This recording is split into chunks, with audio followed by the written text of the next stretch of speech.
Good evening, everyone, and welcome to the official ARK Podcast, number 118. My name's Coach Brad, and I'm here with the core team. Your host tonight, as always, our fantastic leader, Atlas. The floor is yours, sir. Thank you, Brad, for the introduction, and welcome, folks, back to another edition of the ARK Nightly Podcast.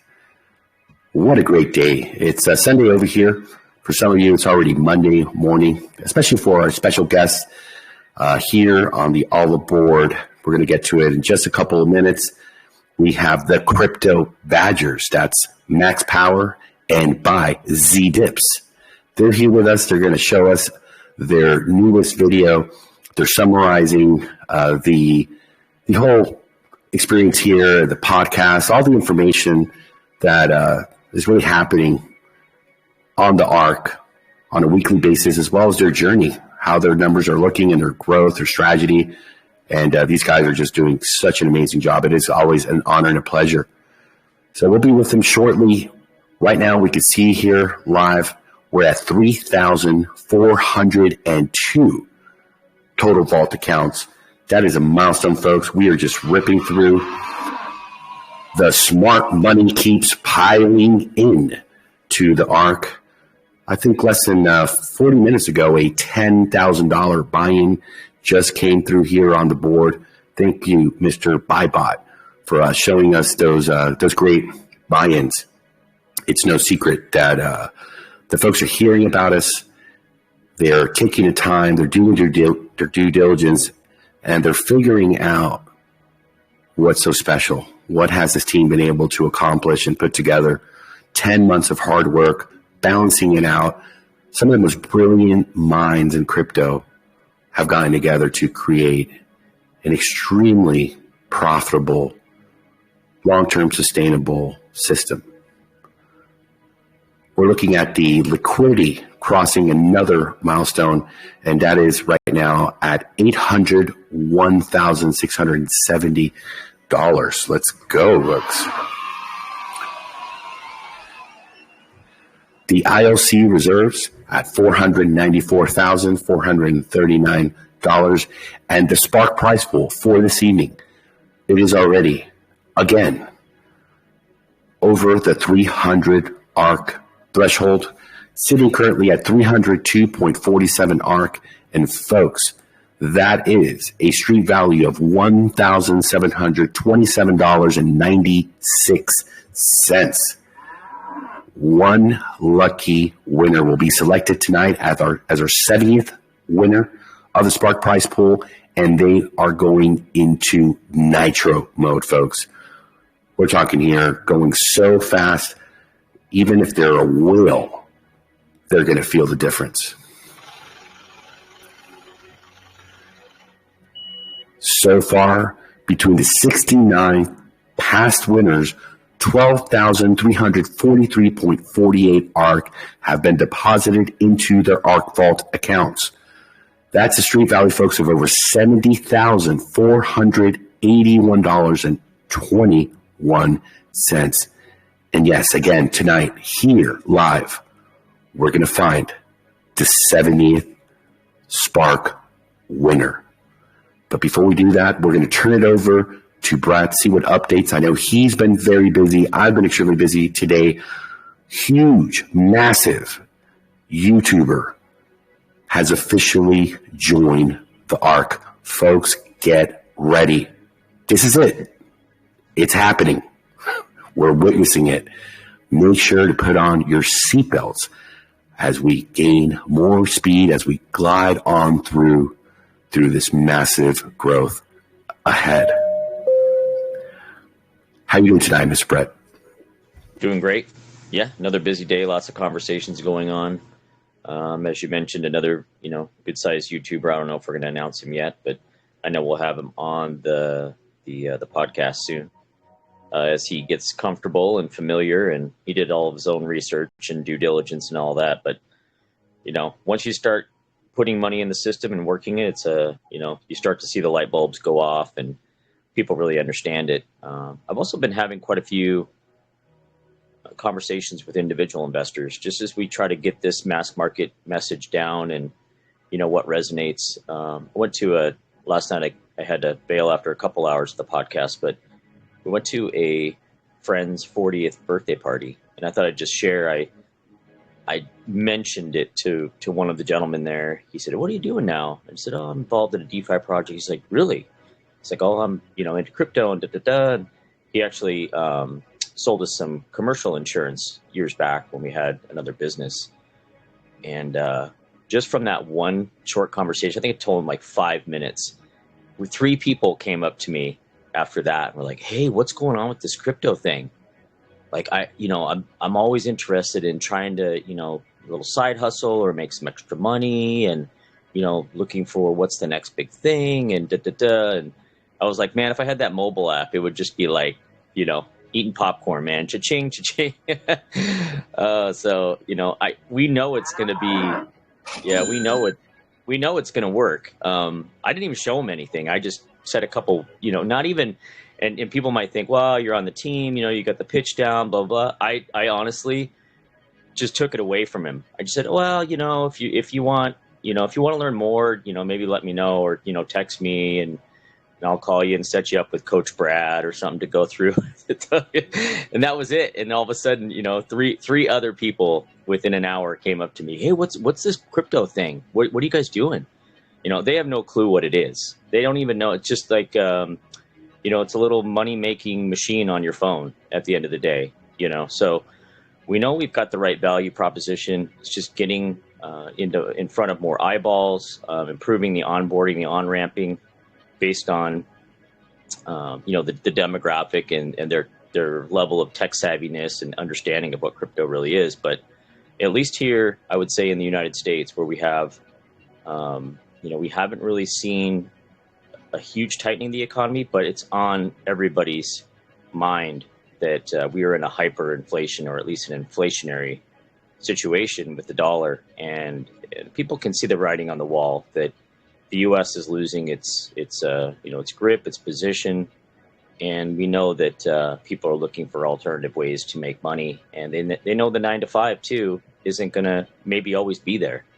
If this recession deepens or we go into a deeper cycle, then there's a little uncertainty there, and I think it's starting to whittle away, and people are becoming aware of the situation more. And as that happens, they're going to see this centralized banking system and the centralized control, centralized planning as not being as attractive as it once was, and maybe not being reliable for their future retirement, for their future investments, whatever it might be. But does that mean they should throw all of their money in, our direction? Absolutely not. And that's the conversation that needs to be had, up front, that this is, it is decentralized finance. It is crypto. It's a nascent asset class, and we need to treat it as such. But having some exposure to it is very important. I think the other part of the conversation that really resonates with people is that it's something that they need to learn. Crypto is something they need to learn. It's been taboo. It's been the boogie class, asset class. It's not the one that has the best reputation right now, but it's something that they should learn. They should understand what blockchain's all about. They should understand what DeFi is all about, and also the other side of that, what centralized finance is all about. The idea that we're going to escape CBDCs is not a reality. That's happening one way or another. So, how can you position yourself to take advantage of this, huge transfer of wealth, and then also identify opportunities in the space that are going to give you a chance to have an advantage as we migrate and as we transition into this new technology base, just like the .com bubble that we saw with the internet. This is the same type of shift that's happening. And, as things shake out, you're going to want to be positioned to take advantage of those opportunities. And so learning about it is going to give you a much better awareness to make better decisions and to be able to pivot at the right times. And then also to be able to protect those assets in a way that we know how in DeFi that other people won't.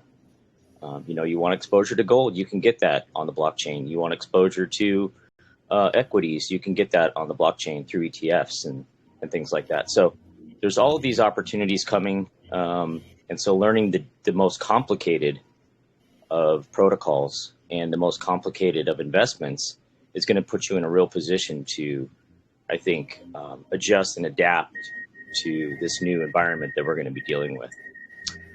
So yeah, that's kind of a personal story, but also an update in and of itself. We're just having these conversations and really understanding the mindset of where people are right now, how we can harden and better communicate our message. It's going to just make our conversion rates just so much higher and help everybody else too. You know, as they bring in prospects, they bring in friends and family. You know, what are we saying? How are we positioning ourselves? And then, you know, obviously we deliver on what we say we're going to deliver. We definitely have a passive income engine here. People are winning. So, you know, we should lead with confidence. And that confidence, I think, is attractive right now because we can be very certain that, you know, we're going to print 2% per day. We're going to get an ROI in, you know, 3 to 4 months time, depending on how they're, you know, managing their investment. So I think that confidence is unique right now. You know, we're not uncertain. Well, we're not sure what the market's going to do. We don't really care. We have our own market. So we make our own market here at the ARK. So, yeah, that's where we're at and looking forward to this week.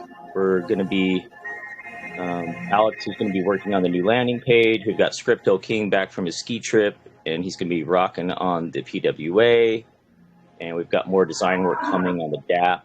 And, yeah, all leading up to, you know, end of March timeframe to have all of these new tools in our hands so that, you know, when you go to a party like that, you can start just knocking down referrals and getting people on board the ARK.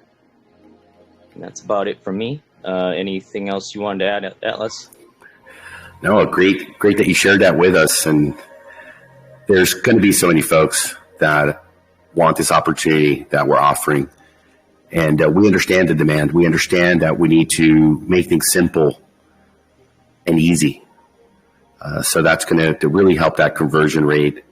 And, you know, creating the funnels, the Zoom calls in different, you know, languages. We can't let languages be a barrier or geographical locations of folks, as we understand that inflation is everywhere you look.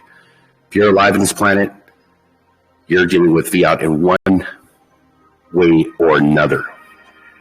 So I think we're right on schedule, actually a bit faster than we had hoped. And things are developing.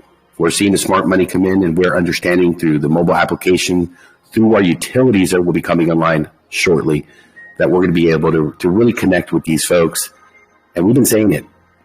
We are going to need, folks, a bigger ship here at the ARK, because the product is quality, and we understand the demand is absolutely there. And they're already coming. They're banging down on our door, trying to get their ticket, trying to get in.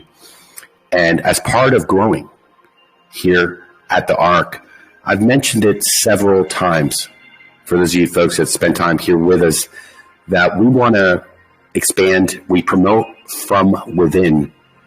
And we're going to need 10 Coach Brads. We know there's a lot of people that are looking for an opportunity to make a living full-time working in crypto.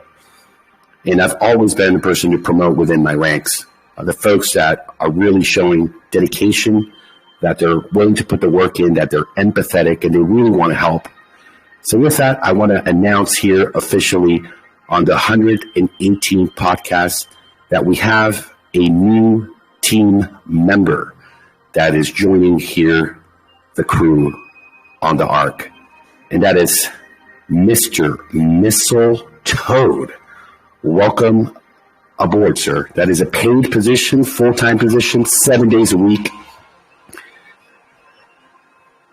We hardly sleep here, if you guys haven't noticed. So, Coach Mistletoad has been promoted. Let's give him a round of applause, folks. Welcome him officially on board. Congratulations, Mistletoad. Appreciate it. You too. Congrats. Sure. Hey, congratulations. Thank you, everybody. Appreciate it. Well, we've always said he's the luckiest man on the ARK. Well, he just got luckier. He is going to be paid to be here. He's been involved in our Discord, here on the Telegram, answering questions, and he really has a gift for being able to convey and educate. So, he's going to start learning how we do things here and pitching in and helping out everyone else. And also taking private appointments one-on-one and helping us with the utilities as we roll that out. So, we're growing. And any of you folks out there that are looking for an opportunity to work full-time in crypto and you are passionate about ARK, keep doing what you're doing. We are watching. We're taking notes. And we're seeing the folks that are really becoming a part of this project in a great way. We're seeing some stars rise within our ranks, and those are the folks that have proven themselves that we want them to be here with us as we understand that we need more folks on board on the team. So congratulations. With that, I'll turn it over to Coach Brad for the All Aboard. Let's get this crypto. All aboard! Thank you very much, Atlas. And again, congratulations, Mistletoe. Look forward to working with you, sir. You deserve it. One quick update before we start the All Aboard. Today, we reached 10,000 followers on Twitter, which is a fantastic milestone. People are hearing about the ARK, which is what we like. Okay, so today's sweep widget has ended. We have seen we're seeing a sideways movement on the amount of community engagement, which is good. It has risen, but it's now moving sideways. So we want to see that rise again. So we do ask everyone, please, excuse me, take a couple of minutes of your day, work it into your daily routine somewhere, just to interact with that. It's super quick, it's super easy. It takes 2 minutes of your time, 3 minutes tops. You get entered on a daily basis to win between 50 and 100 BUSD worth of ARK airdropped directly to your vault account. And all you do is log into it with your email address and then follow the tasks. There's usually 6 or 7 tasks. It's you just click on the task, it takes you directly to the piece of content. Perhaps it's like this YouTube video or subscribe to this YouTuber, and you just click the task, press the subscribe button, enter your name, and you move on to the next task. It is so quick, so easy, and such a great opportunity to get yourself boosted within the ARK system. So please and thank you. We ask everybody, if you haven't already, get over there. Well, you can't tonight. It's actually ended, but it will be, the next one will be up before the end of the podcast, and it will be in the pinned messages and in the main chat throughout the day. And you can, interact with it sort of at your own leisure. So thank you very much. Tonight we have some of our favorite guests coming onto the podcast, Bizer Dips and Max Power from the Crypto Badgers.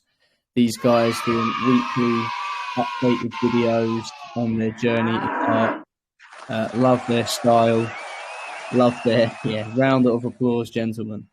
Love their style. Love the relationship they have. It's always fun to watch. I think they've got the best intro video of any YouTuber out there. I absolutely love it. So please, when you show your video, guys, include that, even if it's just for my sake.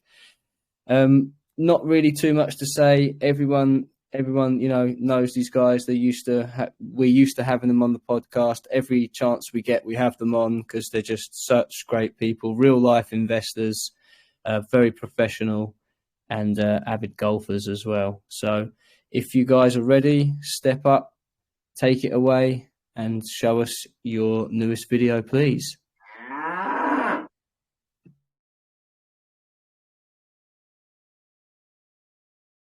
Away, Maxie.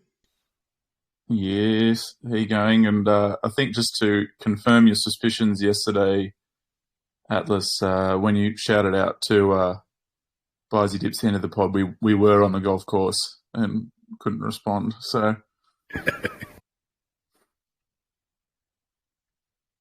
Glad to have you folks back. Ready for another great video from the Crypto Badgers. righto. So I think, as Bizy Dip said last week, we figure we're in here each day, and there's probably a lot of people now in ARK who probably can't join the podcast every week. So we just scribble down some notes on each pod and end up doing a bit of a summary each week for in case people missed any of the daily pods and want to check they didn't miss anything big. And Bizy Dips and I felt like there was a little bit of alpha drop this week, so we'll play the video and be a good little recap for everyone listening tonight or in the morning, wherever you are.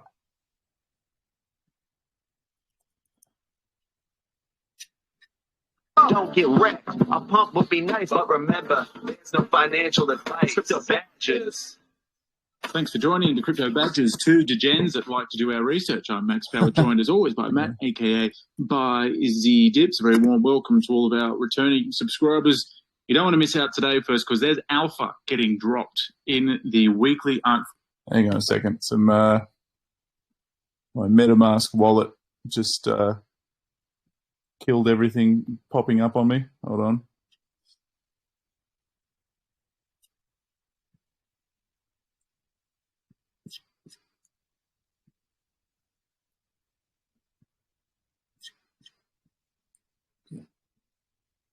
$500K overnight. I think we're sitting at about 492. So, yeah, all systems are go, Max. Everything looking very good. Yes. Now, as mentioned last week in our video, through the many hours of the Arkfi team's daily podcast, we've been sifting through them during the week, taking note of some news, some alpha, some good discussion. There was actually, Matt, a couple of savvy YouTubers on there presenting their weekly roundup video. So people should probably kind of, they sound like they're kind of in the know. So people should probably check them out and maybe subscribe to their YouTube channel, which you can actually do, funnily enough, here at the Crypto Badgers. I think in terms of what's new, we mentioned last week it was coming, but the launch of the integrated calculator, which can now be selected from the drop-down menu. So I've got it on my screen here. This has just come out this week. You can see under More, you hit Calculator, and you add your connected wallet. And if you have many wallets and a multi-wallet strategy, you can add your personal wallets in there as well.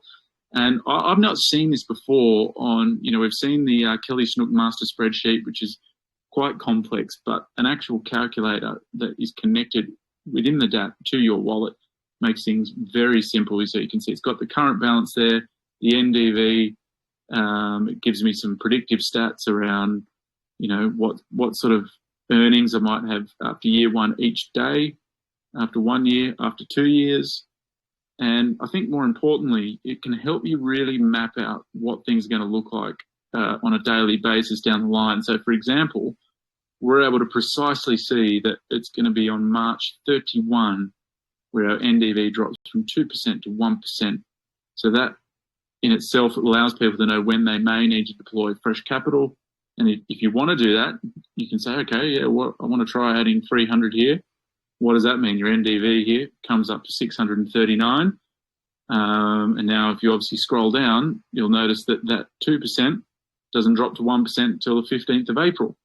So that really helps you kind of map out what those differences are. Very cool addition, don't you think, Matt? Yeah, absolutely.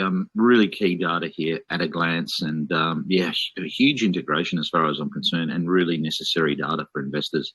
I do believe that there may even be an even more simplified version coming of this that was mentioned in the podcast. If you do want a full walkthrough of all the features in both the big spreadsheet that we've shown previously on our channel and the discussion and Q&A with Kelly and Rebecca Snook, I believe podcast number 114, if you want to go through and take a listen, they joined the podcast and answered questions there from the team. So, but that's not been the only feature, has it, Matt?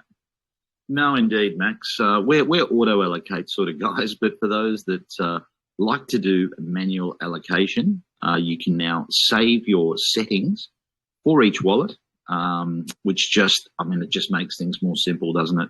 And I think it's going to help some people who may have been getting themselves into a little bit of trouble with their CWR, just to be able to manually have to go in there every day and do that. It's a bit of a pain. So now you're able to save those settings, and every day they'll remain the same unless, of course, you change them. So it's a really, really good integration. We've seen loads of great integrations, and this is yet another one of them. Yeah, we also got a bit more of a look at the mobile wallet and how that looks. In the podcast was mentioned that the revamp of the site, of the website and the DApp is going to be in line with the mobile app. So although I actually think this looks quite cool, team are certainly not resting on their laurels. They have mentioned that it'll be basically the new sort of the PWA app, website landing page and DApp design, and it'll be a bit of a sequential rollout. So we'll have over time, and I think this sounds like from what Brett has said in there, it's going to be in March. This is going to start to roll out. So you're going to see, in addition to the new app that's being brought out, also new cosmetic changes on the website and DApp design as well. Yeah, as you mentioned, the rollout's going to be sequential, but I believe they aim to get it all out there by the end of March. That's right. Now, that was sort of the main news, but Matt, there was alpha dropped this week. I think people want to listen to this. We love a little bit of Atlas alpha, don't we? He teases. He does tease us, and we love it. And look, I totally understand that there's a lot the team that are working on in the background in terms of utility for the project that they're yet to announce, and in particular, things that are going to bring sustainable and scalable revenue streams into the project. But one of the things he mentioned yet again in this week's podcast was the fact that the team will be launching an off-grid renewable energy layer 1 blockchain. Boom. So it wasn't announced, but it was strongly hinted. Is that what you're into? No. It's been said that that's what they're going to do. And this is something that Atlas had been working on pre-ARK. And I guess he's sort of rolled the idea into ARK. But I mean, Max, you look at, even the most modest layer 1 blockchain that's out there, they have some pretty high market caps. And if you're looking at doing something that's, energy sustainable and renewable energy and what have you, there's a real market and demand out there for that sort of blockchain. Now, we don't know the particulars. The team's keeping things fairly close to their chest, which I can understand. But this is super exciting. We've never seen an ROI DApp, Max, attempt to do something like this. And it's just, it goes back to why we got involved in this project in the first place. It wasn't just the mechanics, which we felt were better than any ROI DApp we've seen. It was really about these ideas to bring utility and sustainable revenue streams into the project.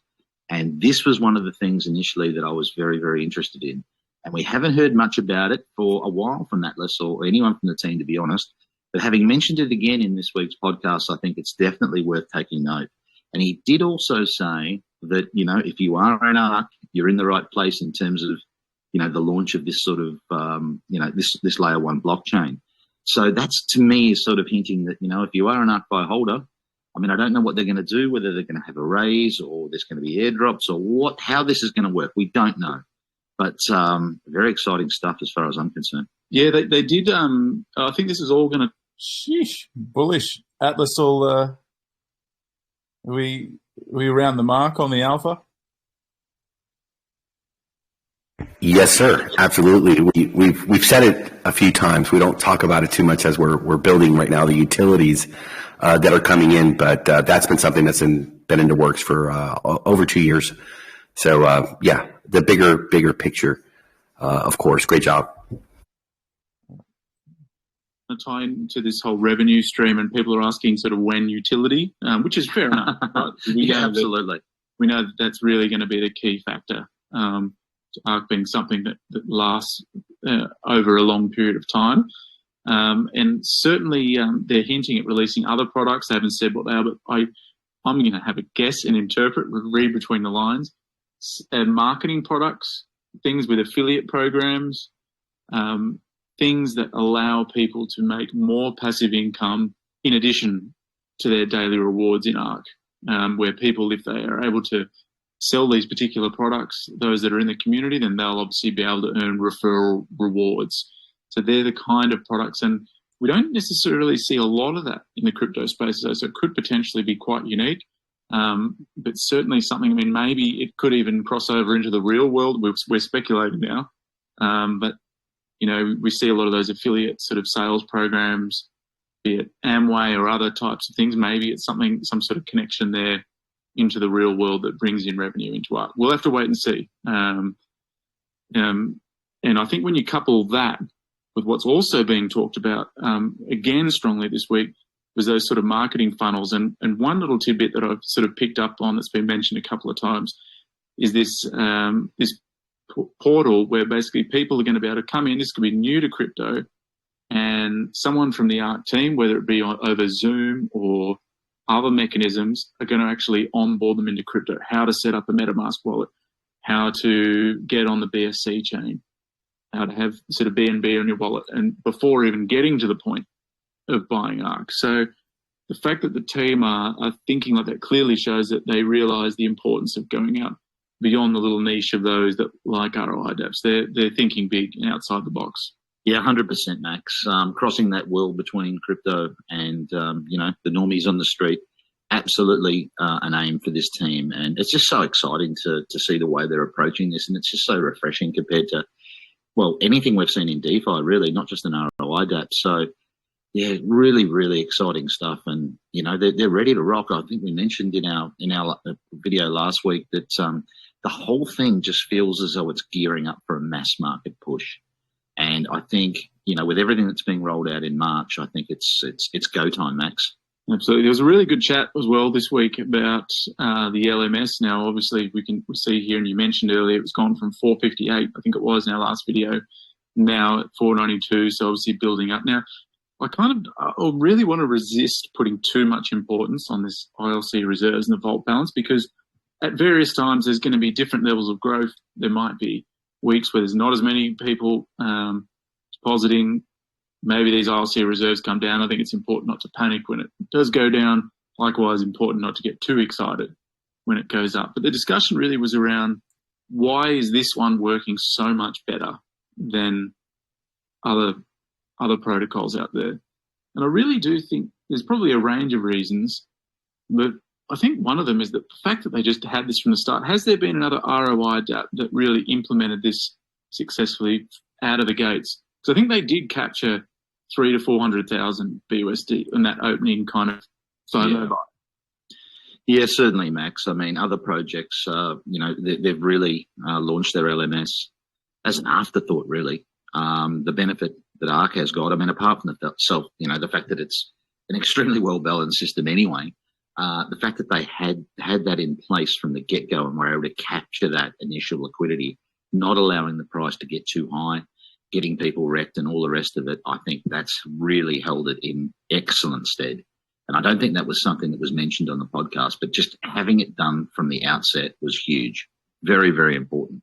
And add to that, and I think Brett said this in the podcast, just the steady growth. We're not seeing this 393 accounts burst to 10,000 quickly. I think it's actually working really nicely where it's just a steady organic. It's a slow burn. Although it may speed up a little bit with everything that's being launched over the next month or so. But yeah, it's been a lovely slow burn so far. And the Spark rewards, you've done some look at these Spark rewards. It is up and up. We can't get one, but I mean, alone is a reason to, you know, look at getting in. Maxi, we are bloody good players out of luck. Our day in the sun will come, my friend. So far, we've had 69 daily winners of the Spark Rewards. Just in the last 7 rolling days, the team have given away 2,002.52 ARK. Now, at an average price, which I think the average this week's been about $5.72, the average price, that is a whopping $11,454 worth of ARK that the team have given away in free ARK to eligible bond and legacy NFT holders. What other project is doing this? And these Spark rewards are just getting bigger and bigger and bigger. So get on board is all I can say. Get your bond, get your legacy NFT, because you need that to be in the running for this. Now, in terms of other little tidbits out of the podcast, I think the team mentioned they did an AMA with Tulip DAO Z, and by the way, with Z, his DeFi sessions are outstanding. I don't think I mentioned enough in the podcast, but I actually don't. I've been looking for places to get that kind of summary of daily news, and to be honest, I think it's as good as there is out there in the space. So generally in the back half of the podcast, Z just runs through all the DeFi news. This stuff is great. I mean, he actually gave a really good airdrop account to follow this week, which you and I, I'll leave a link in the description. I think it was Mingo Airdrop on Twitter. Yeah, Mingo's the one. So a great little tidbit there. But he also does a lot of these AMAs. He's obviously quite connected to various communities. He runs the DeFi sessions at the back end of each podcast. Atlas's poker title is going on the line. So this is a bit of a community announcement. Those NFTs are available again. We'll leave a link in the description. The Pillars Poker Party, you can get your NFT tickets now, $5 each. And there's going to be 5 winners this time, which means I'm more likely to probably bet some tickets. Actually, Matty, I'd love to, I love my poker. I'd love to win a seat at the table there. So, yeah, you certainly love your poker, Maxi. Another great little initiative there from the ARK team. And so in terms of our ARK Balance, we always like to just show how this project is working for us. If it helps maybe make your own decision. We were in the project on day 1 with 640 in the vault. We come up to 26th of Feb, balance of 1533. You can see that pretty much spot on in the calculator. We've had maybe a couple of extra small referrals from people who've joined our team. And of course, we welcome anyone who's enjoying our content, thinking about coming in, join our Telegram. Feel free to use our referral link, which is in the description. And you can see here 1533s, and I'm still using the old calculator because it's just what I'm just used to. I like familiarity. You can see they're taking out about call it 300 a week US that we're taking out each week, in addition to our wallet growing from 640 to 1533. We're only about a week and a half away from covering all of our costs, including our legacy NFT. And I always like just to skip ahead. Let's have a look down into a couple of weeks' time, what the difference is going to be. Day 83, balance will be up to 1,800, taking out 350 a week. Sweet. So that's how we're going. Of course, none of this is financial advice, of course. And as we mentioned in the last video, really with this app, it will take you around 3 months-ish, depending on your strategy, to ROI.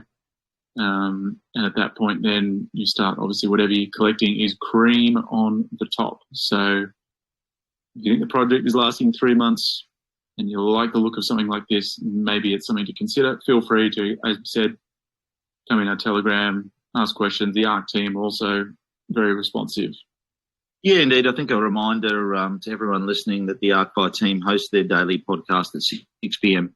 Eastern Standard Time. That's when they do the Spark Rewards as well.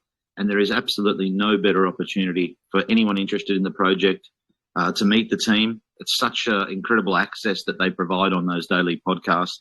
Yeah, so you can go in there, you can ask the team any question you like. There's no gatekeeping whatsoever.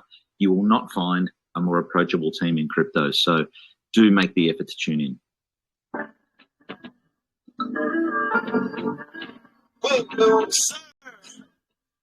Coming live from the crypto world, bringing you all that you need. Let's go. This is the YouTube crypto show with 2 guys who are kind of in the know. Crypto back to the head, so you're in the clear. No worry or fear, yeah, we're helping you steer. Shouts to the team, we can't forget Max Power and Bazzi Dips. Don't get wrecked. A pump would be nice, but remember, there's no financial advice. Crypto badges. Let's go. Another masterpiece. Fantastic. Great job, guys. Thank you. Thank you so much. Any questions, comments from the community? We'd love to hear from you guys.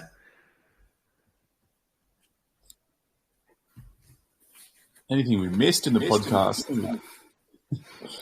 No, you did great. Go ahead.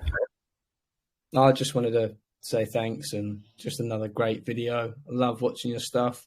It's a fantastic balance between education and entertainment. You know, there's a lot of good educational videos on YouTube, you know, covering various different things, and you know, half of them you fall asleep watching them because there's no engagement from the host to the community. And excuse me, I think that you guys and SK Crypto K are fantastic at bridging that gap between, you know, real education and entertainment value. You know, it's never a boring video. It's enjoyable to watch. I think you're doing an absolutely fantastic job of that. Hats off to both of you. Cheers, Brad. Thanks for the support. I think hopefully we're gonna. I tried my hand actually. I haven't posted it yet, but making a few shorts. You know, for anyone who's supposed not in the TikTok generation, it doesn't come completely natural to us. But I think some of the things you shared last week about building engagement, obviously the YouTube algorithm, and I think probably any YouTuber is doing themselves a disservice if they're not doing it, and we've probably been just a bit slack and refusing to, do this super short form stuff because it's not necessarily what we like, but it's what most people like. So I think we'll give that a bit of a crack in the coming weeks. I think that's a great idea, Max. And, you know, it's, even if the purpose, I mean, I would say that the purpose of it is to drive traffic over to your YouTube channel. You know, they're more attention grabbing and, like you said, for the younger generation, let's call them, but it drives the traffic back to your channel, which is where they then get the education. So I agree. I think it's a tool that YouTubers should definitely be using. It's definitely the way the world's going. You know, people spend hours upon hours watching 20, 30-second videos, just watching one after the other, and, you know, and not watching full videos anymore. It's definitely good for the algorithm. I think it's the way it's going on these platforms. So I think it would be massively beneficial to your channel just to drive the traffic back to it. Yeah, couldn't agree more. But I like this format. I think the 17 minutes is perfect. I think shorter wouldn't be great. I think, longer probably wouldn't be great. I think exactly where you guys have it as you're going through the content. It's not dull and it's not overwhelming. So a perfect balance. I think you guys found yourselves a great niche.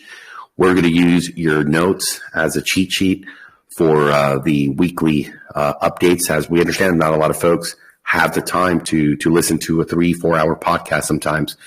And to have all that information condensed, be able to, do their responsibilities, their work, their life, they're playing and enjoying themselves as well. We have a duty to be able to convey it to them in a 3, 4, 5 minute read max. And we just had a meeting about that today. As Catalyst is going to be the man that's going to put this all into a easy to read, informational, educational summary. And we're going to translate that also into various languages. We're going to put it in Medium. We're going to link it in Twitter. We want folks to understand what's happening here. Besides the growth, besides, understanding that the smart money is coming in, but we're heading as far as, the progress each week. And it's going to be vital as we go into, really bringing out these utilities for folks to be able to use. There's going to be a whole, educational piece and really understanding what's the opportunity, how much can I make through the affiliate link if I am able to bring folks that are going to use these products on a daily basis. So, I couldn't be happier with what you guys are doing and the way this is all unfolding and giving us these summaries, which are great tools for us that we desperately need, because we need to convey that and keep everyone up to date with the latest information in a weekly basis. It's a win for everyone here. Let's get this crypto. Let's see here. Any other questions or comments? Guys, I'm going to be sending that video everywhere. That is my go-to content for the real folks in the business world who are wanting the facts, and they want to be able to, have a condensed version and see the journey. So I'm getting people really hooked on that, and I think it's helping quite a lot. Thank you. There's people out there not getting $300 a week from their property in terms of rent. So that's a great way to look at it. That's very true. We didn't spend $500,000. So. It's true. And I got a lot of buddies in that real estate game, and I talked about one of them a couple of weeks ago here who really had a situation that almost made him lose everything. He had one tenant stab another tenant in an argument, and there was a huge lawsuit. Man, the poor guy really it affected his health. It affected everything, as he's got a real estate empire, and that could have really knocked him off from all the work and everything he's done all his life.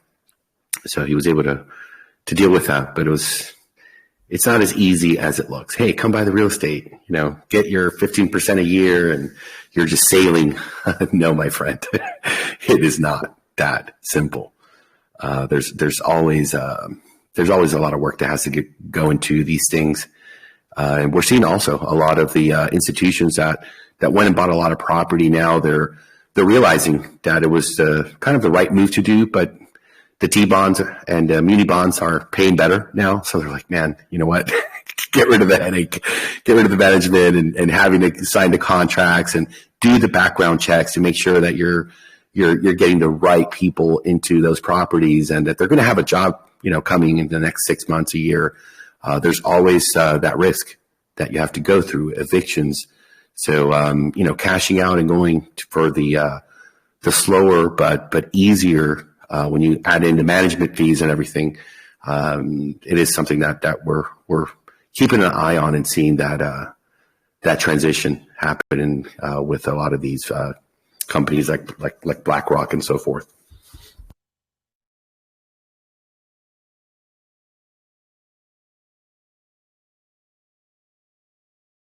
All right.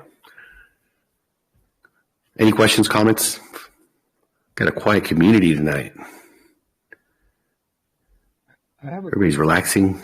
Yeah, please go right ahead. We'd love to hear from you. No, go right ahead. I'm more interested in, Max, what's your handicap? I believe Barzy Dips has got me covered at the moment. He's sitting at about 12.5. And I'm at 17, so I've got a little bit of work to do. I was a bit upset in our round yesterday because had a very good front run. We were neck and neck, and then there was a capitulation that unfolded on the back nine. But yeah, we're getting out each week. And if Barzy Dips manages to get his putter in order, he'll bring that handicap right down.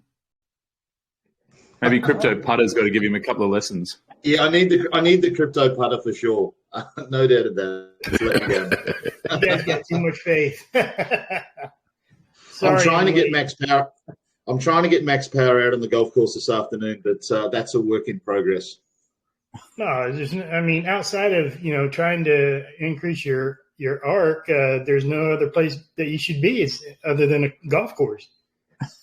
Absolutely, and we often have the daily podcast. We often have the daily podcast blaring away from our golf carts, with some fellow golfers sort of looking at us, like what are you guys into high finance and all this sort of stuff? It's quite funny at times. Well, I had a tournament yesterday and I had a tournament today, and I finished second in both of them. So, beautiful, well done. Thank you. Well, we have the Crypto Badgers Cup on a weekly basis. I'm sorry, say that again. I said we have the Crypto Badgers Cup on a weekly basis. So we're playing for sheep stations. It's very serious stuff. There you go. What's your handicap, Crypto Putter? At the moment, I've got the USGA has me at a 15.9, and the gin, which is what most of the tournaments that I play in, has me. That's how they keep their score. Has me at a 19. So somewhere in between there. We might have to have an Arkfi tournament at some stage in the future. Absolutely. That would be absolutely awesome. Well, if you can make your way to Mallorca in November, I'll be there. Well, we don't mind traveling for golf. We've been over up for that too.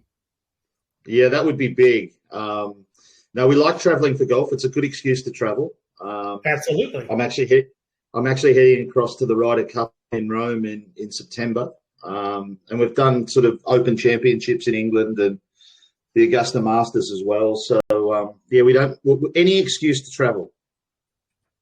Have you guys been to St. Andrews yet? No, I haven't. Have you been there, Max? No, I haven't. No. That's on my bucket list. It's on the bucket list.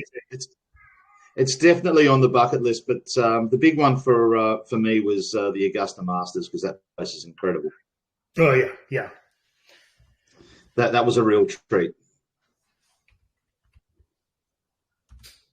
I don't play golf. I'm absolutely useless at it, but my younger brother is a fantastic golfer. He has a handicap of 5. Jeez. Yeah. He's a fantastic golfer. He's like you guys. If he's not working, he's on the golf course, and he's everyone around. All of our friends know about Dex and the golf course. He's fantastic. I used to be around about 8.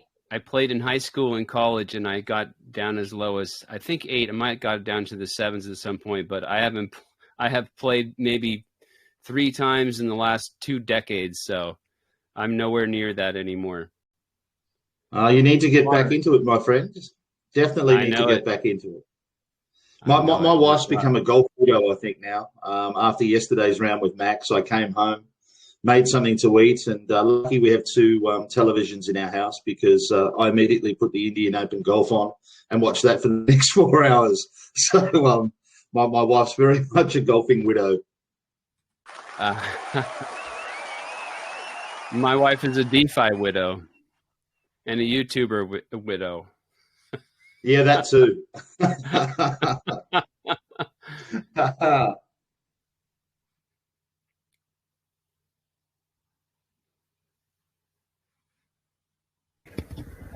I love all the golf conversations. How many people have holes in one? I got one in high school. I've never had a hole in one, but I have had an albatross, which is a 2 on a par 5. Oh. Damn, man, you must have a serious drive.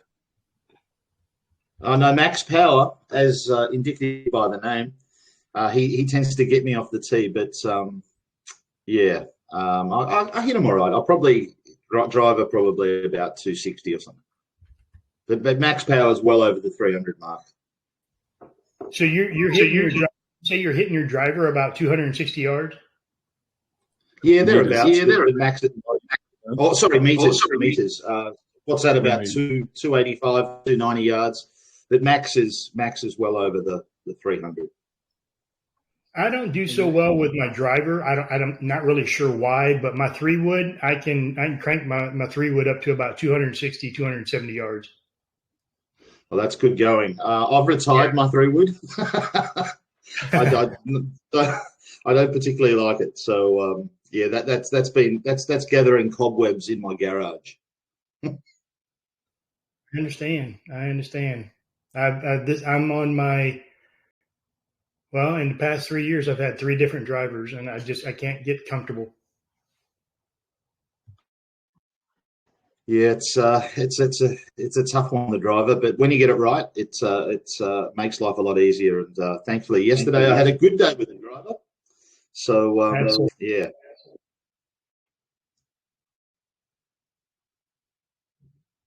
I think ARK and golf go hand in hand. Do your compounds and claims, and then get out on the course. There has to be an annual Arkfi golf tournament. Absolutely. And each year we can put it in a different geographic location to suit everyone. 1,000 ARK giveaway. Perfect. That's a promotion. You're an ARK. You be like smooth flowing, and your golf game gets better.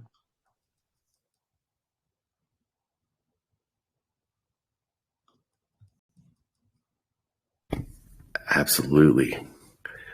There's a lot of smart money on the golf course, that's for sure. Great idea.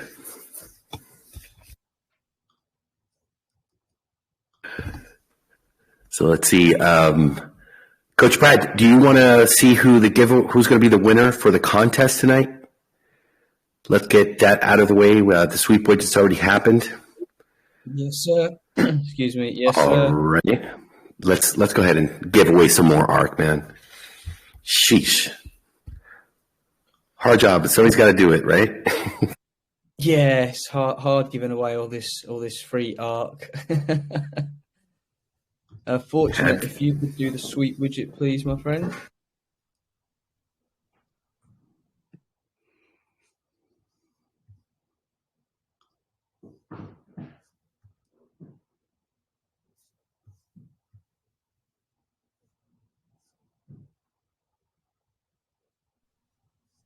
Fortunate, are you there, buddy?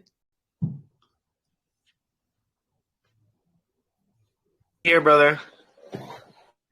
Thank you very much. We're going to do the sweep widget draw when you are ready, please, sir. Alrighty. Thank you. There for a minute, I thought maybe he went ahead and ran to the golf course.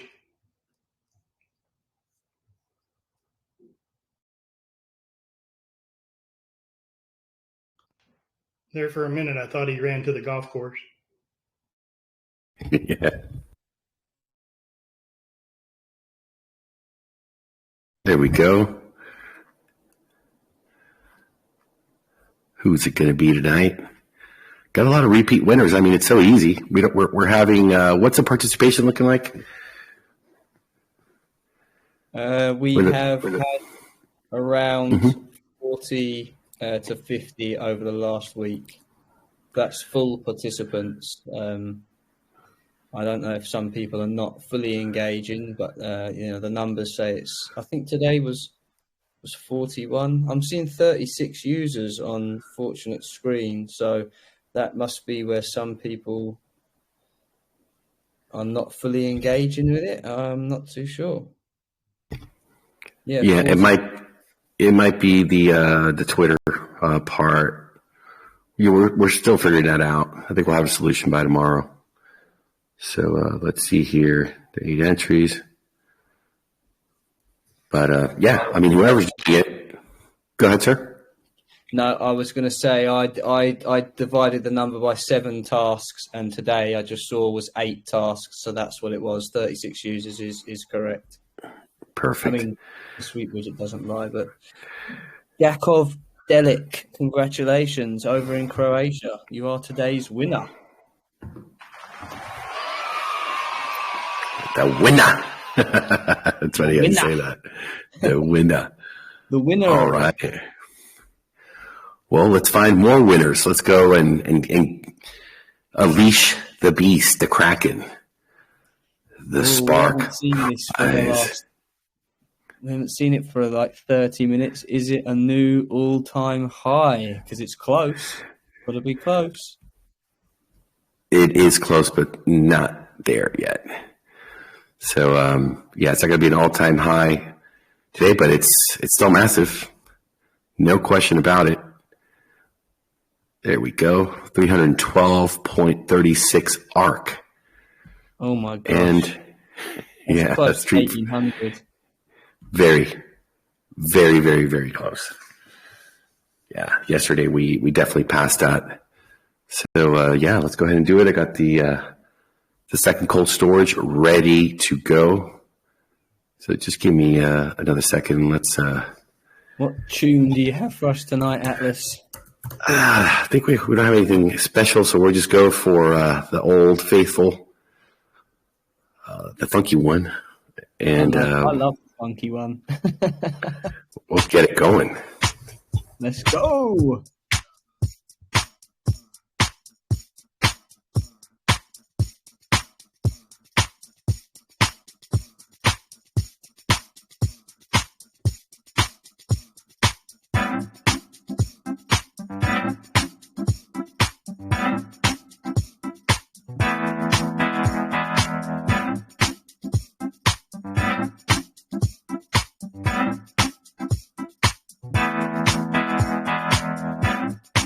Let's get this crypto.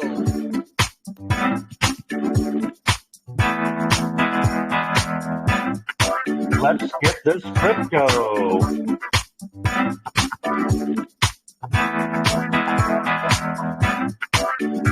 Let's get this crypto.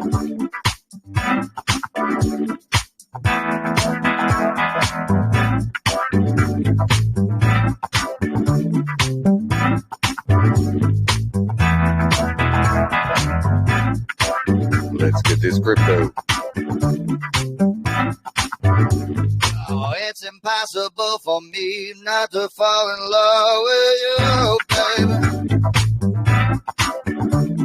Yeah. Well, it's got to be tonight, baby. Be tonight. It's got to be tonight.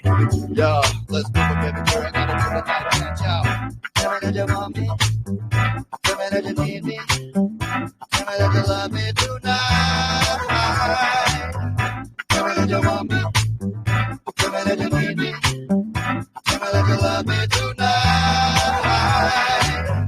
Tell me that you want me. Tell me that you need me. Tell me that you love me tonight.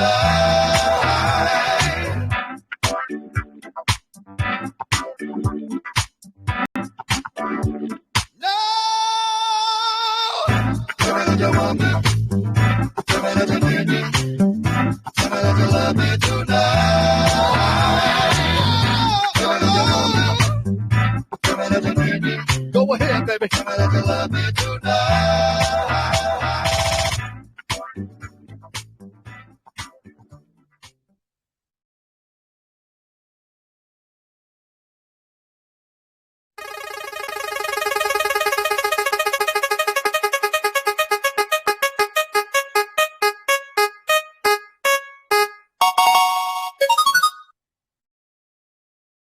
All right, who's going to be the lucky winner tonight?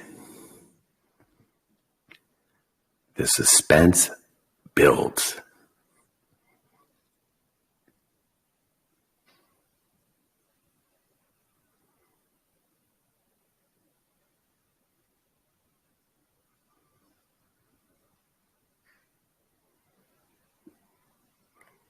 Keep holding your breath, folks. Might be you.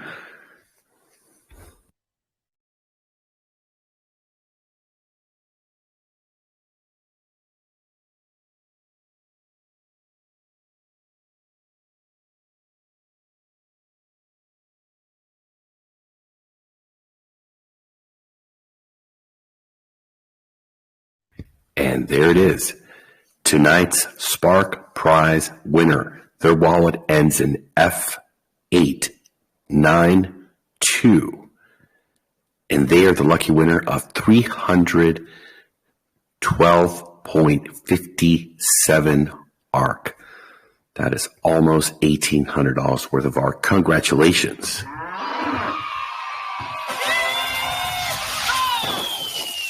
First time winner. Say money can't buy happiness. Look at that fucking smile on my face. All right, let's get out the first time winner sound. Let's go.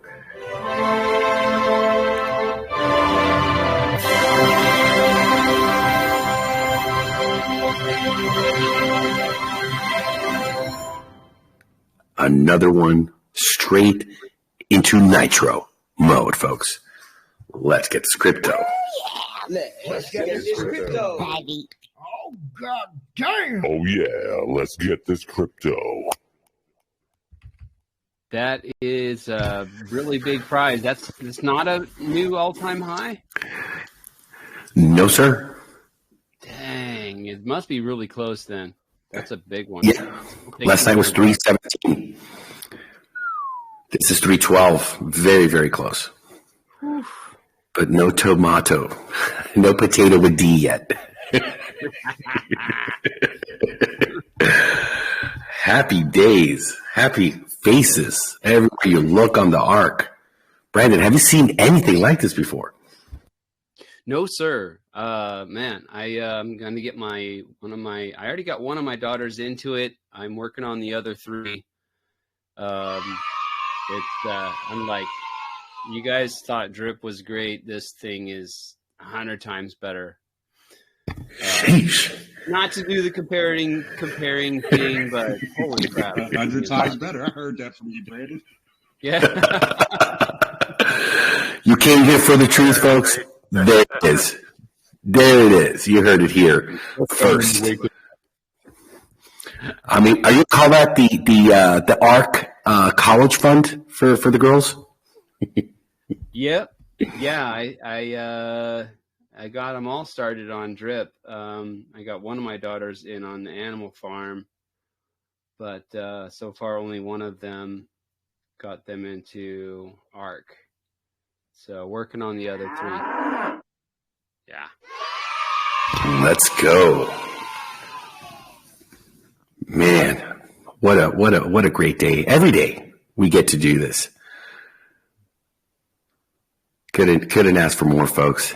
And speaking of asking for more, man, we've got royalty in the house. Mr. Z, the DeFi expert. Z, man, you've been not here for the past 2 nights, but all we hear from the community is, where is the resident DeFi expert? Like, you know, there's roses over the floor. Try not to trip over them because they're everywhere, man. Max Power and By Z Dips. I mean, Brandon, everyone's hooked on the ARK, but man, do they enjoy their DeFi sessions. I'll let them tell you the compliments themselves, sir. You've been missed. Yeah, I've been DM'd, man. I've been DM'd. It's been hectic. The last 3 nights, I've had a bad stomach ulcer, and it's forced me to sleep. Ooh. Like, I've not been sleeping, so it's forced me to sleep and say to normalize everything. So luckily, I'm feeling a little bit better today. So I'm just catching up to everything. I'm looking at Bitcoin news. I'm looking at Galaxy acquiring big custody firms. I'm looking at a bunch of building happening, right? Like we're building in this bearish market. It is a bearish market. We're not in a bull run.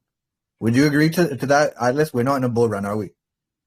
Oh, no, sir. No, right? Sir. I mean, I listen to the streets and I don't hear the bull. I hear this guy always.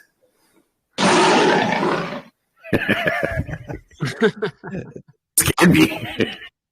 I tell you, I did my best to fill in for you a little bit last night, Z. I did a little reading, fireside chat reading of a tweet by an open letter by Cosmo. What was it? Cosmo Crickster? Yes. Wrote yes. an open letter to one of the higher ups at the Bank of International Settlements. Right. Really cool letter. Huh? Bank of International Settlements. Those guys are like they run the show. Like, what I know is anything you see with inflation, interest rates, or any sort of GDP in growth, when it comes to IMF settlements, it all comes down to the Bank of International Settlements. So what was the letter to them? Well, I read it last night. It's an open letter by somebody who doesn't actually have a whole ton of followers, surprisingly enough. But on Twitter, it is Cosmo Crickster, CosmoCrixter, Cosmo Crickster. And I mean, I don't know, Atlas, you want me to read that letter again? It was pretty impressive. Read the brief notes. I want to hear the highlights. Oh, well, it's kind of like a one-page letter. You can't just punch in the face without the punch in the face. But yeah, Brandon, go ahead. Look, the folks come here for the spark. They come here for the updates. But man, they really stick around for the DeFi sessions, because at the end of the day, man, we're all investors and we're all wanting to know what's really happening on these streets. So I think you did a great job with it yesterday, Brandon. But yeah, let's do it again. There's some people here that maybe weren't around. It's like a 4-minute read, and who doesn't have 4 minutes to learn and to see what's happening? Go ahead. Yes, and this is you'll like this. You'll appreciate this, Z. So this is titled "An Open Letter to Augustin Carstens, Head of the Bank of International Settlements." It's dated February 22nd, 2023. Block number 777,848. Dear Mr. Carstens, I am writing to you a day after your public comments about a central bank digital currency versus Bitcoin, when you said, quote, "That battle has been won. A technology doesn't make for trusted money," end quote. I have so many fun thoughts swimming in my head because of your comments. First, you gave away the game right away, didn't you? That's the silliest thing about what you said. It shows that literally everyone who is even half aware of CBDCs knows that the entire reason for their existence is because you yearn to kill Bitcoin. It is said that every overreaching form of authoritarian control contains within it the seed of its own demise. Bitcoin was built specifically because the central banking systems of the world fail their people. Bitcoin was developed and deployed because fiat currencies failed and continue to fail as technologies. Central banks pump the overall money supply. You inflate and degrade your currencies, and you fail anyone and everyone trying to save in those currencies. You do it again and again with every new war or emergency, regardless of who is in power. Sometimes it even feels like you manufacture wars and emergencies just so you can inflate the currencies. And now, as you develop CBDCs, you integrate surveillance and currency manipulation technologies onto them in such a way that, to quote you from a speech you made last year, quote, "A key difference with CBDC is that central banks will have absolute control on rules and regulations that will determine the use of that expression of central bank liabilities, and also we will have the technology to enforce that." Mr. Carstens, what a dastardly goal to strive for. Absolute control. Isn't the goal of a civil society to respect and exalt the freedoms of individuals so they may live their lives in peace? No one wants to live with the fear of an all-seeing totalitarian eye watching their every act, whether those acts are economic or otherwise. On the one hand, we have the Bank of International Settlements aspiration, central bank digital control money, a full integration of governmental domination, enforcement, and surveillance technology, all rolled into one, with a heavy dollop of degrading inflation on top. And then there's Bitcoin, a rules-based network without rulers, with a fixed issuance, uninflatable, globally distributed, controlled by no one, usable by anyone. At this point, I'll indulge myself and quote to you from The Matrix, a truly prescient film. "I know you're out there. I can feel you now. I know that you're afraid. You're afraid of us. You're afraid of change. I don't know the future. I didn't come here to tell you how this is going to end. I came here to tell you how it's going to begin. I'm going to hang up this phone, and then I'm going to show these people what you don't want them to see.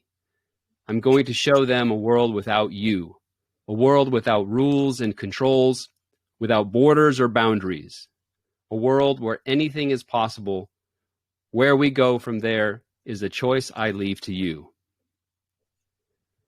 Let's be clear, Bitcoin is anti-inflation and anti-totalitarian technology. You saying it has lost does not make it so. And I'll bet you one Satoshi that you know that, and you already own some of your own. because in your mind of minds, you know that fiat is failing. And if I'm wrong, download a Bitcoin Lightning wallet, send me an invoice, and I'll send you that Satoshi so you can start saving. Sincerely, Cosmo Crickster. That's dope. Right? Wow. Plaudits to him, man. Plaudits to him. Like, he like, there's a new script to the Matrix film, man. We call it Matrix Decentralized. Like, we have to have the twins have like Neo, go through this, because this is the real Matrix, man. People need to follow this dude. He literally has like less than 3,000 followers on Twitter. Tell me his name again. Cosmos Crypto. Cosmo Crickster. Crixter. Yeah, man.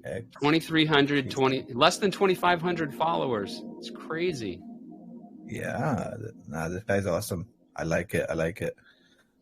Yeah, I mean, like with CBDCs, right? Like, I've done maybe like at least 35 to 40 podcasts on just CBDCs, and actually, like, you can say the Swiss CBDCs was one of the first token metrics that I kind of read out. I did a whole white paper analytics. I had, if Atlas remembers, I used to have token founders on my calls, and we used to really go through a white paper like anything. Like, they were developers, and we would like break down the equations. We'd break down everything, and what we found, like two flaws in the CBDC is, one is, you can blacklist a thing of Infura, so you can blacklist any sort of wallet.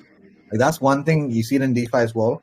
But the big thing that we found that didn't make sense was the unlimited supply of the token, which means that there's not a supply. Like, so if you don't make your money in the first 20 million of the tokens, then you can go print out another 40 million, then another 60. Like, this is why we're in the problem in the first place. We pegged off gold, and now we're max printing again. And the scenario I see with the CBDCs is, most probably it becomes a pairing to Ethereum or Bitcoin, just like the US dollar is, right? Mm-hmm. If it's going to print so much. There's two scenarios here. Like, one scenario is that CBDCs, you have some countries that actually create a digital currency that locks it to, like, let's say 20 to 50 to 60 million market cap. And then it's fairly distributed around the world. That's one scenario. But the second scenario is that like, people are earning more in DeFi, so then they swap their CBDCs for Ethereum or Solana or Cardano or Aptos or whatever the token is. So honestly, like in those 35 discussions, like, we would break down. I think I'll send you the white paper of the Swiss bank's CBDC, and we found at all levels where it came to, like, it was a hierarchical, you can say, token, where you had managerials and brokers handling the token metrics, and then you had if that white paper was like the opposite of what normally we see. We normally see like you can say that the team tokens are 10 to 15% or 20% maximum, and then everything else is distributed within the foundation, right? That's what a crypto token is. Now, in the CBDC, it's the opposite, man.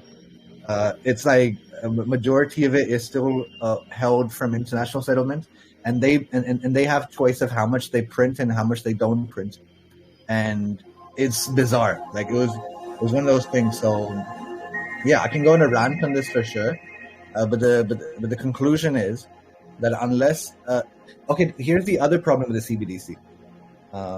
Alex, have we got a minute to talk, or are we gonna cut short? Go ahead, sir. We're fine. Okay. So the other problem with the CBDC is their test nets were so bad that when you had more than so they would throw out the white paper with only 5,000 testers, right? And people would debate this and say, why is only 5,000 people being used for testnet? You need to put this through at least 500,000 people, 1 million people, or even to a point where you have 80,000 holders to the CBDC. So one of these developers that I knew actually did that. He actually forked the whole CBDC, and he put it through a testnet with his own followers. GameStar, shout out to you guys, because they put it through a 10,000 holder review, and dude, it crashed within 2,000 transactions. Right? What that tells you is they don't have the infrastructure, they don't have the expertise, and they don't have the test samples enough to really define it further. Like if a populace is like, let's say a country has 100 million people, right? America has 250 million people. Switzerland has about 30-40 million people. If under like 50,000 are crashing the server, what's going to happen, right? So what we see is since that white paper came out, we've seen the Swiss bank delay their CBDCs by 3 years. We've seen the Brazilian CBDC get extended by 2 years. We were doing this live on the discussion. And we see everyone extending it. Because why? Because their test nets are invalidated. So the other reason why these things get invalidated is because of the max supply issue. This is the other issue, is they don't have a circulating supply, right? Because they have unlimited supply. You always see it as a distributed max supply. So what that does, it overwhelms the test net. So these are the, you can say, blocks that CBDC currently has.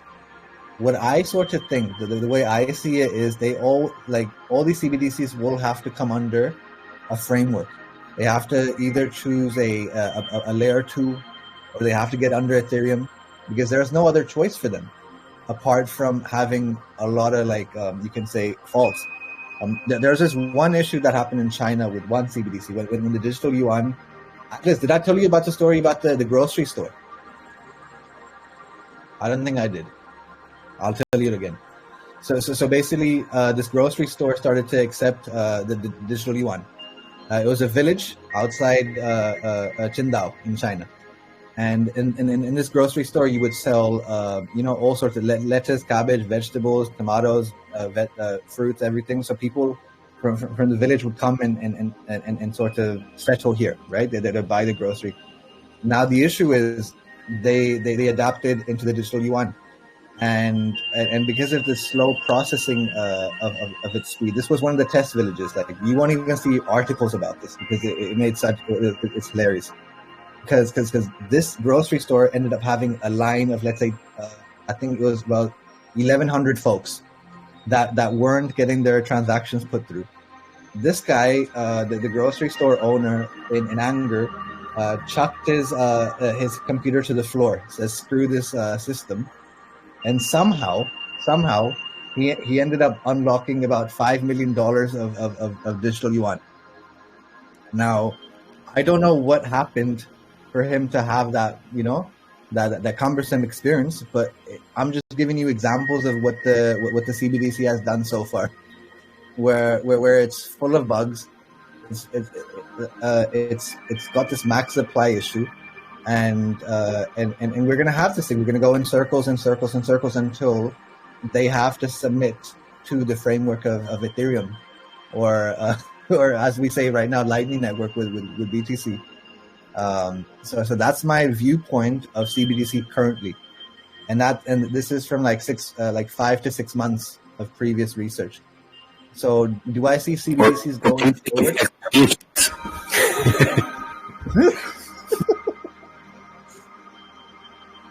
Could you repeat that for me, please, Alice? I said maybe they give XRP a chance. Maybe. Dude, like the guy who wrote the CTO of XRP, right? What's his name? CTO XRP. This guy, I love this guy. His name is David Schwartz. Guys, please follow this guy. Watch his interviews. And one interview, I think it was TechCrunch that he did the interview with, and he said it in a very geeky voice. The guy goes like, "What's the future of XRP?" And he goes, "We're going to be the future dollar, right?"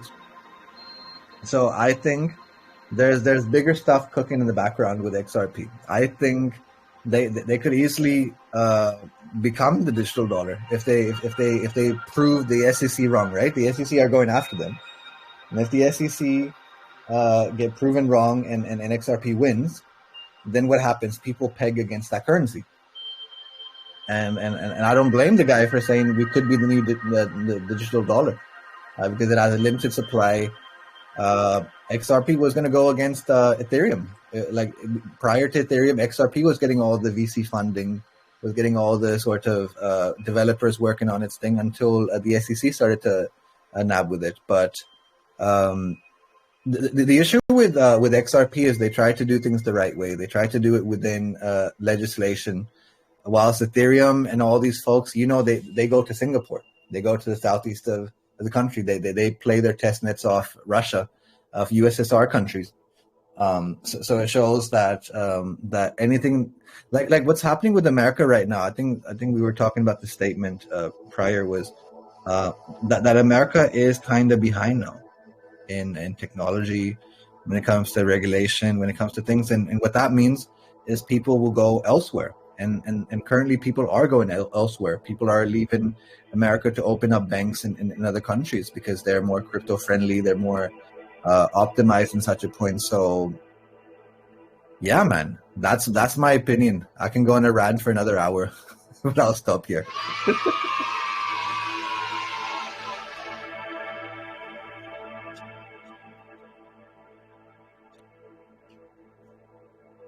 What else are we talking about? What else are we talking about? Today we are talking about Animoca brand, right? If we are talking gaming, if we're talking metaverse, if we're talking big things, right? Animoca brand is behind it. Animoca brand and Chainlink. And today the chairman of Animoca brand had a big statement. The statement is, right? Maximizing profits will kill Web3.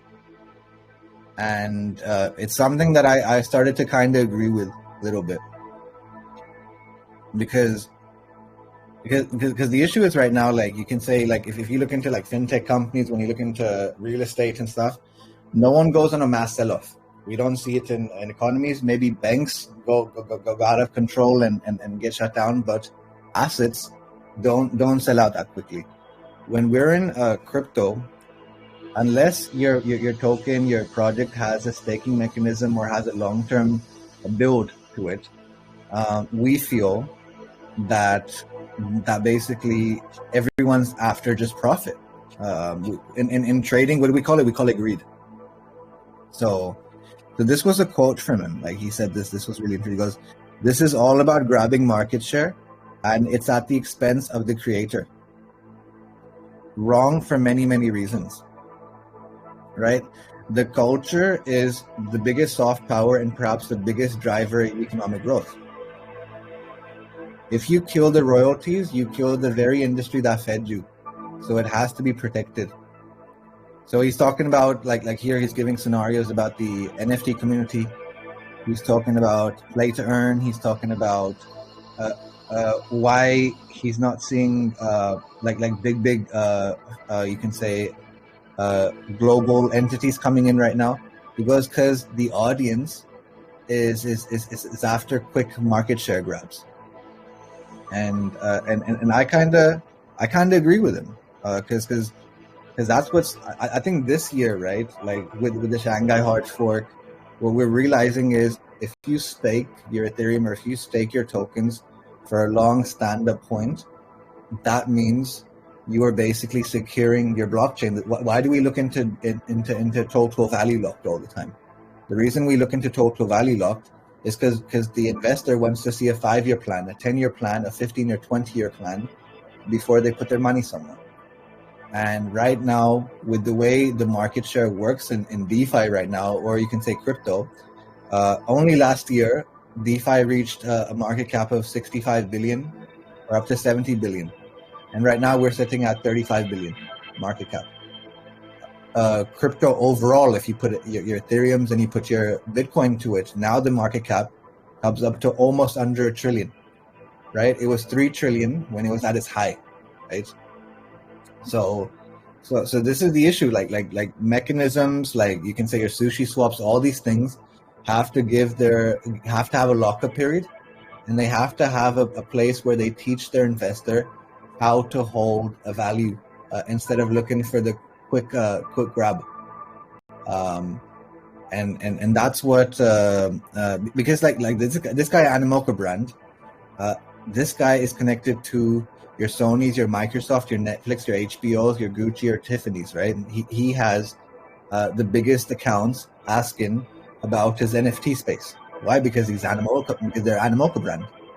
And if Animoca brand says, I can't secure your NFT to hold value, are Gucci going to come in? Are Prada going to come in? They make more money in the fiat world. These, what I'm trying to say is like I'm always optimistic about crypto. I really am. I really am. But there's points of value where you have to change the thought process of the retail investor, and you do it by creating products just like we do at ARK. We have a lockup phase. We make people go slow and steady. Why? Because slow and steady always wins the race. And this is where I think there needs to be a collateral shift because society has thus far ruined a few different conundrums, right? We had the metaverse conundrum, right? Facebook creates itself to be meta, and what do we see? We see people 10, 20x on Sandbox and your Decentraland, and then they dump the token.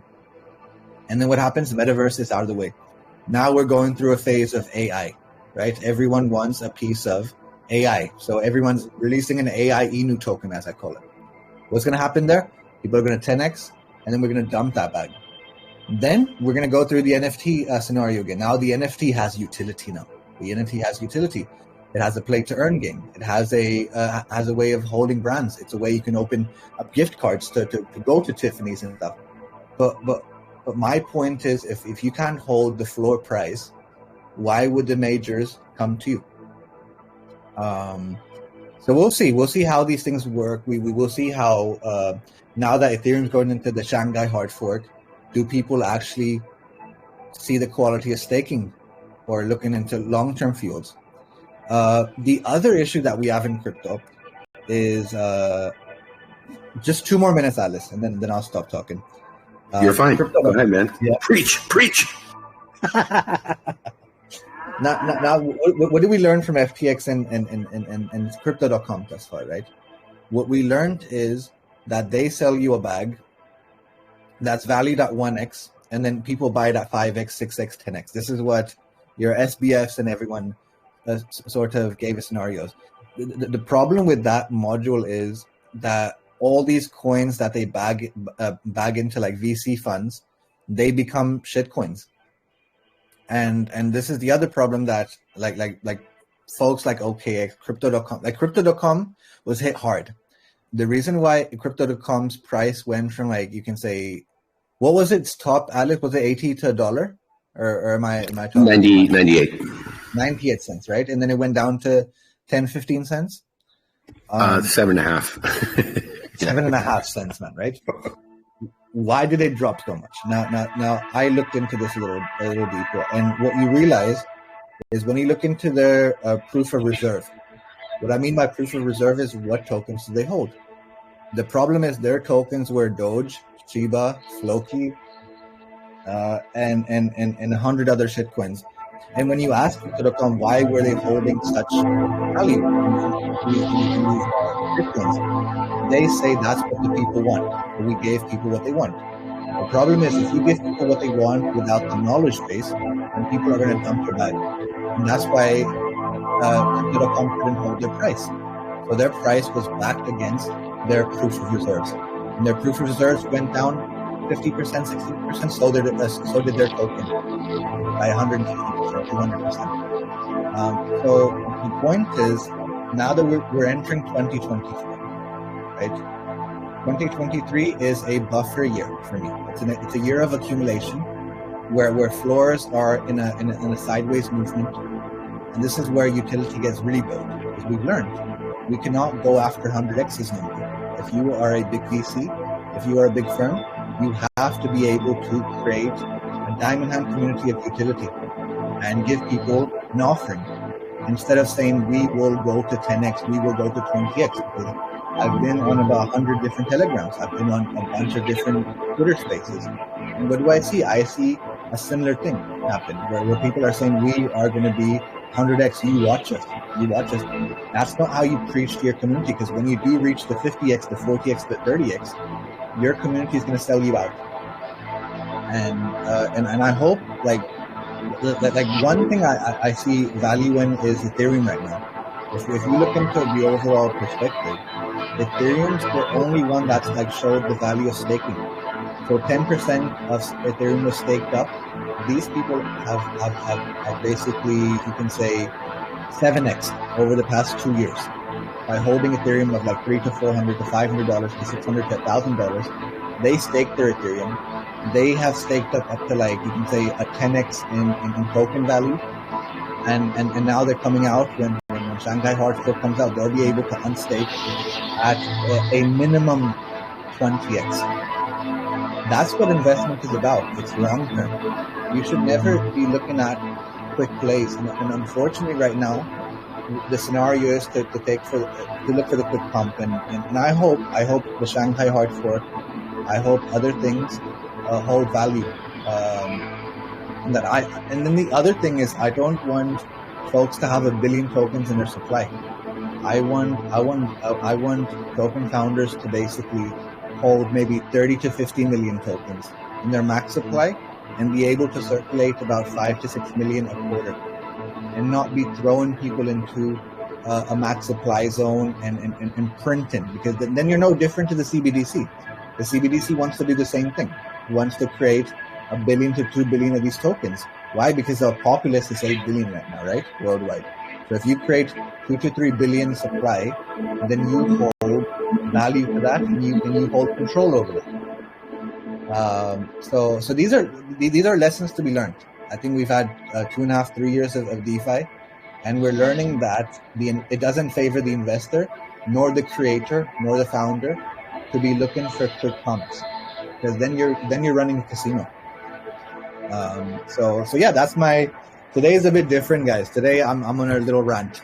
Atlas has allowed me to rant, you guys, but I hope you guys learned something from it, and we can go back to our general sort of discussions for tomorrow. Let's go. You're on fire, Z. The folks, they came here for the truth. And boy, are they getting it here at the ARK. Let's go. Fire. Man, we're gonna have to clip that. We're gonna have to put that speech out there on the Twitter. Let them know. Coach Brad, you wanted to say something? Yeah, bro. I can't believe it. We've done it again, Atlas. It's What's Monday that? night. We've done it again. It's Monday night. Oh no, it's not. No. Monday. No. It's Sunday. It's Saturday. No. It's Sunday for sure. It's Sunday for sure. It's because it's gone 1 o'clock in the morning. I just saw Monday and I thought, oh no, we've done it again. My apologies. Never mind. I'll shut up. Yeah. Give me a second.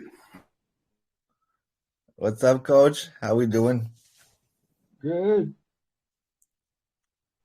Z, I love your sharing. So, how does the crypto world compare to, the internet world, the communications world? On like the initial years of people looking for market share, Mm-hmm. and then there's a stage where it kind of like all the certain players come in and all that, and I guess the crypto is like just dismantling all that belief system, I guess, Mm-hmm. where you don't have to go through those trends. So I don't know. I'm just asking because it seems like you have a lot of knowledge. I went into another world of just meditate and breathe. I'm through with everything else. Nah, coach, what it is like, we, just like you sort of tell the child to not do something and the child does exactly that and gets hurt. That's what the crypto world has been through in the last couple of years. Like, we basically, if you look into society, if you look into sort of history, what happens is human beings, we get greedy with what we have, and we think, we're only going, it's only the only way is up.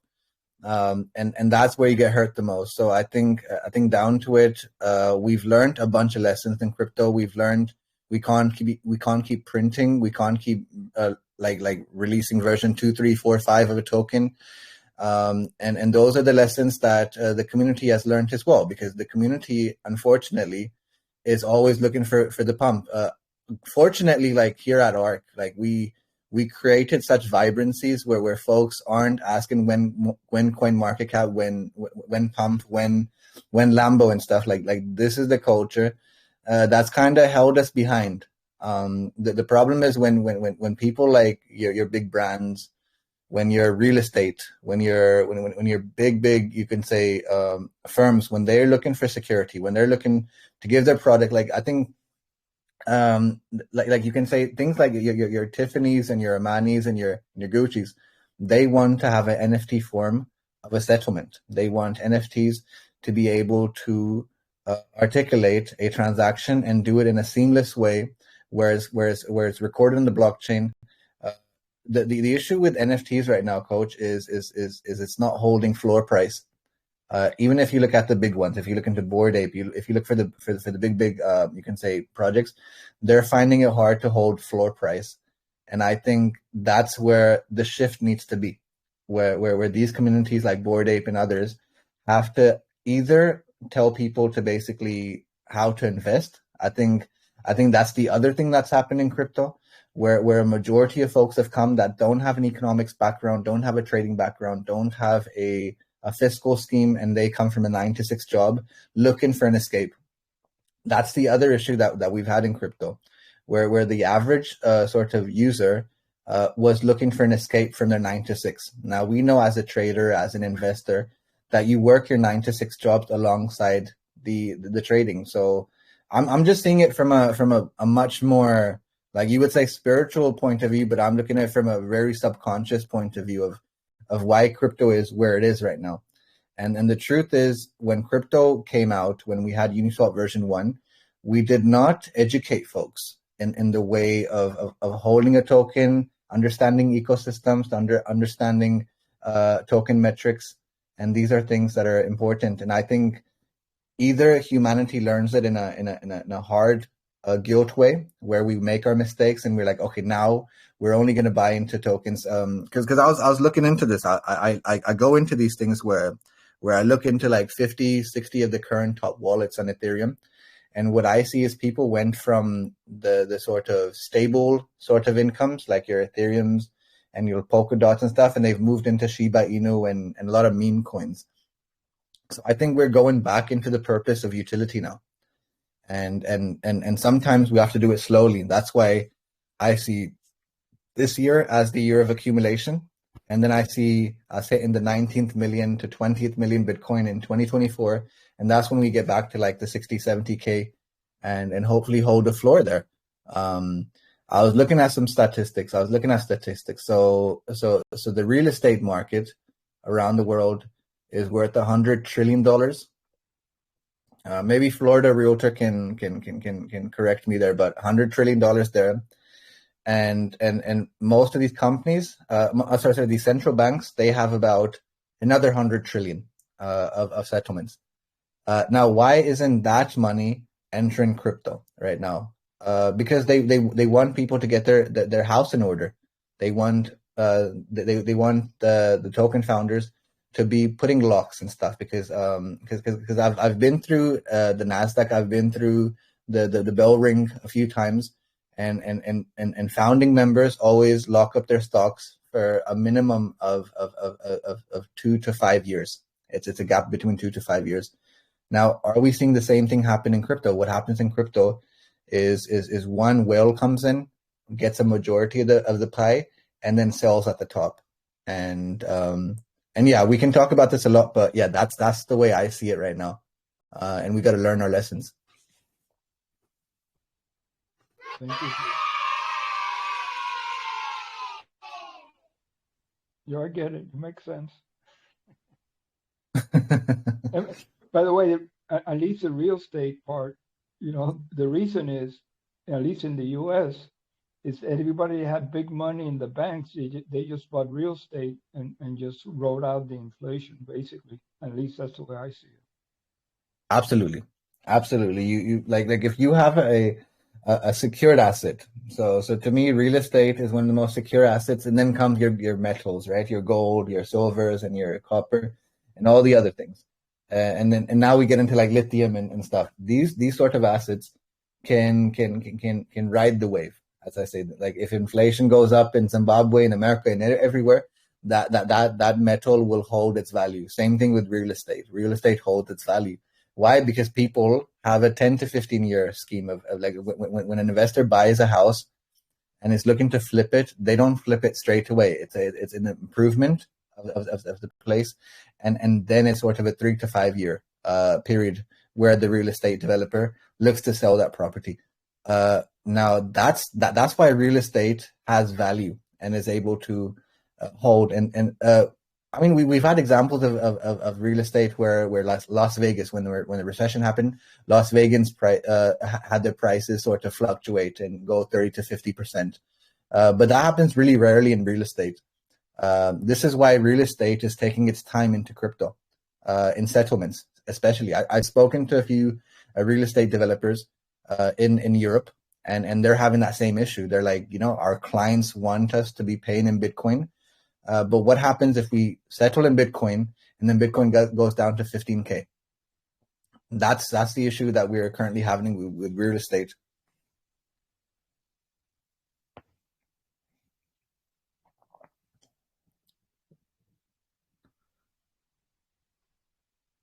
Thanks for all that. I'm going to go breathe.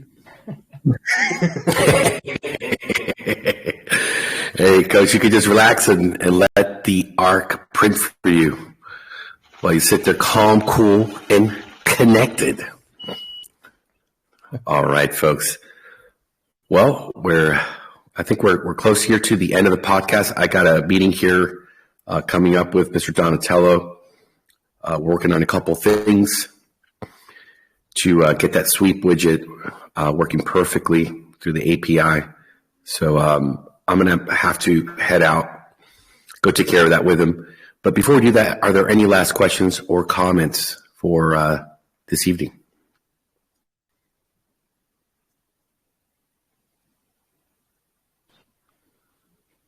Okay. Well, wait, I think Justin McDonald. Yep. Yes, sir. Go ahead.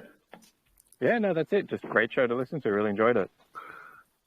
Oh, well, thank you, sir. I sort of, you get a ping from Telegram, and you sort of, should I check in? I don't have any questions anymore. I'm already in now. I did make a mistake when I joined, but it was the typical one of, all you got to do is buy ARK, and then you'll qualify as long as you have $250 worth. And of course, I bought in the wrong section. I didn't realize you got to bond it. So that's correct. Another bunch, and then I bonded that. So yeah, I'm in on both. So all is good. Fantastic, my friend. And then one day don't forget, and all of a sudden, my number will be called. Let's go. And exactly. Yeah, don't forget that you can always, it's liquid over in bond. You do have a tax, but later if you want to upgrade to legacy NFT, you could sell your bond LP. You're going to get BUSD, and then you're going to be able to go on over to legacy and purchase legacy. So many ways to really grow within the system if required. But thank you, Justin, for coming in tonight. We try not to bore people to death. We try to keep it fun. But we like talking about ARK. We like talking about the market, what's happening, answering any questions. Maybe a new investor shows up. Happy days. Perfect.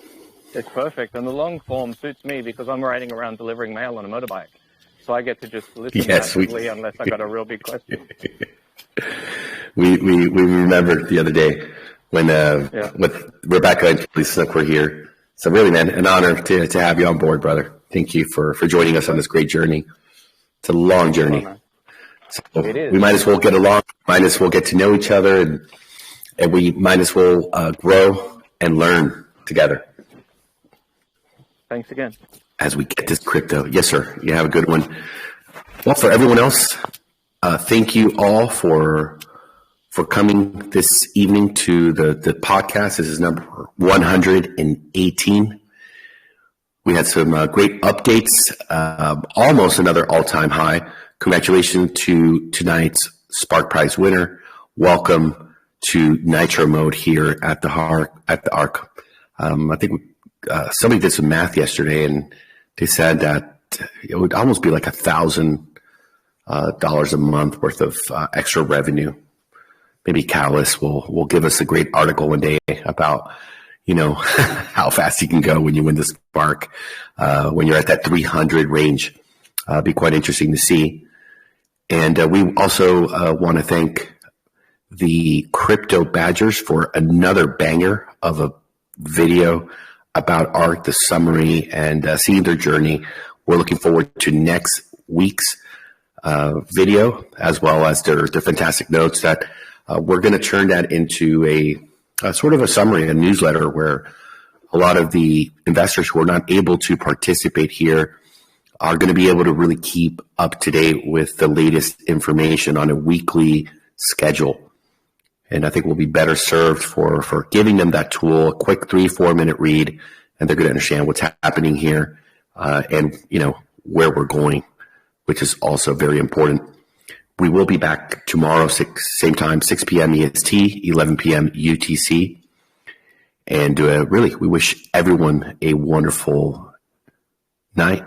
For those in Australia and Asia, a wonderful day for yourselves. And we'll see you soon. Thank you.